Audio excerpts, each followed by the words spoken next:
नमस्कार। आज हम जानेंगे 29वें श्लोक का अर्थ।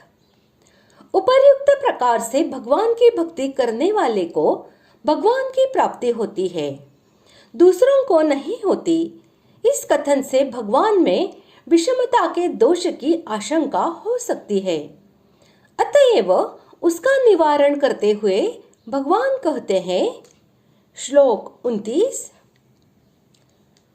समोहम सर्वभूतेषु न मे द्वेषोऽस्ति न प्रियः ये भजन्ति तु मां भक्त्या मयि ते तेषु चाप्यहम्।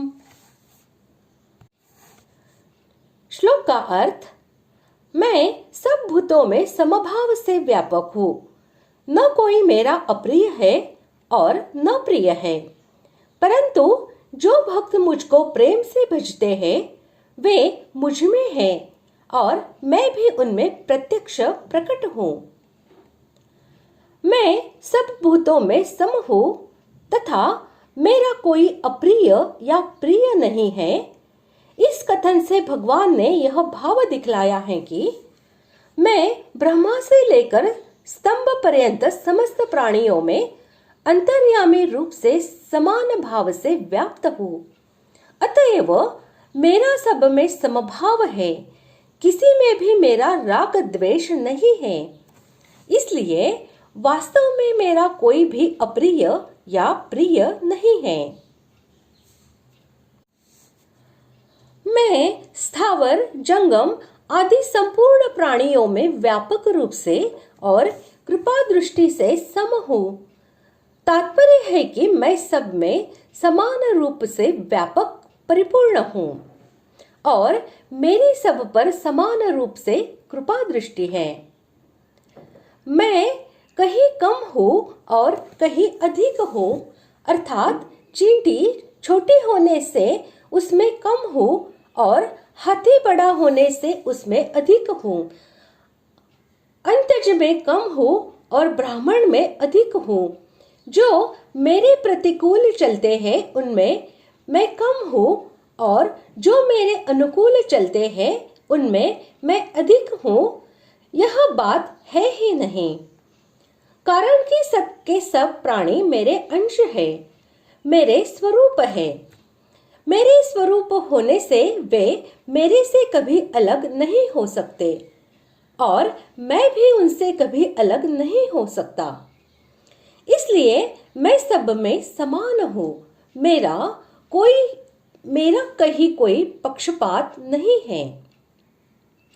तात्पर्य यह हुआ कि प्राणियों में जन्म से, कर्म से, परिस्थिति से, घटना से, संयोग, वियोग आदि से अनेक तरह से विषमता होने पर भी मैं सर्वदा सब में समान रीति से व्यापक हूँ, कहीं कम और कहीं ज्यादा नहीं हूँ।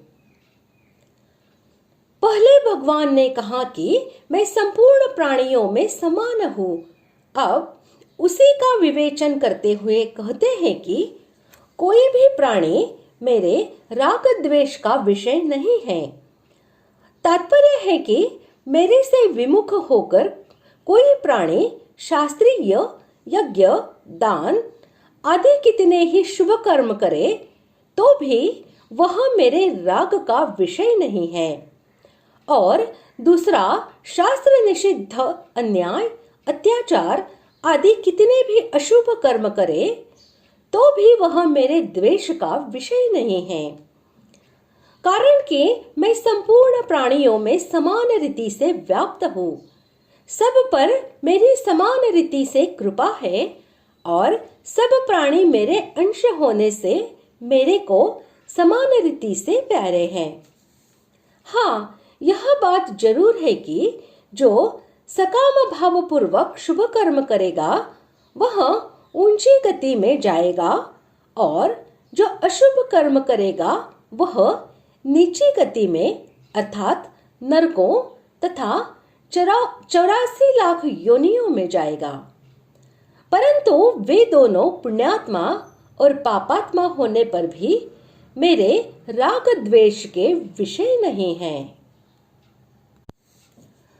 भगवान के साकार या निराकार किसी भी रूप का श्रद्धा और प्रेम पूर्वक निरंतर चिंतन करना, उनके नाम, गुण, प्रभाव, महिमा और लीला चरित्रों का श्रवण, मनन और कीर्तन करना, उनको नमस्कार करना, पत्र, पुष्प आदि यथेष्ट सामग्रियों के द्वारा उनकी प्रेम पूर्वक पूजा करना और अपने समस्त कर्म उनके समर्पण करना आदि सभी क्रियाओं का नाम भक्ति पूर्वक भगवान को भजना है। जो पुरुष इस प्रकार भगवान को भजते हैं, भगवान भी उनको वैसे ही भजते हैं। वे जैसे भगवान को नहीं भूलते, वैसे ही भगवान भी उनको नहीं भूल सकते। यही भाव दिखलाने के लिए भगवान ने उनको अपने में बतलाया है और उन भक्तों का विशुद्ध अंतःकरण भगवत प्रेम से परिपूर्ण हो जाता है। इससे उनके हृदय में भगवान सदा सर्वदा प्रत्यक्ष दिखने लगते हैं। यही भाव दिखलाने के लिए भगवान ने अपने को उनमें बतलाया है। अभिप्राय यह है कि इसी अध्याय के चौथे और 5वें श्लोकों के अनुसार भगवान का निराकार रूप समस्त चराचर प्राणियों में व्याप्त और समस्त चराचर प्राणी उनमें सदा स्थित होने पर भी भगवान का अपने भक्तों को अपने हृदय में विशेष रूप से धारण करना और उनके हृदय में स्वयं प्रत्यक्ष रूप से निवास करना भक्तों की भक्ति के कारण ही होता है। इसी से भगवान ने दुर्वासा जी से कहा है, साधु यानी भक्त मेरे हृदय है और मैं उनका हृदय हूँ। वे मेरे सिवा और किसी को नहीं जानते तथा मैं उनको छोड़कर और किसी को किंचित भी नहीं जानता। जैसे समभाव से सब जगह प्रकाश देने वाला सूर्य दर्पण आदि स्वच्छ पदार्थों में प्रतिबिंबित होता है, काष्ठादि में नहीं होता, तथापि उसमें विषमता नहीं है, वैसे ही भगवान भी भक्तों को मिलते हैं, दूसरों को नहीं मिलते। इसमें उनकी विषमता नहीं है। यह तो भक्त की ही महिमा है। इस प्रकार आज हमने 29वें श्लोक का अर्थ जान लिया है। अगले भाग में जानते हैं 30वें श्लोक का अर्थ। धन्यवाद।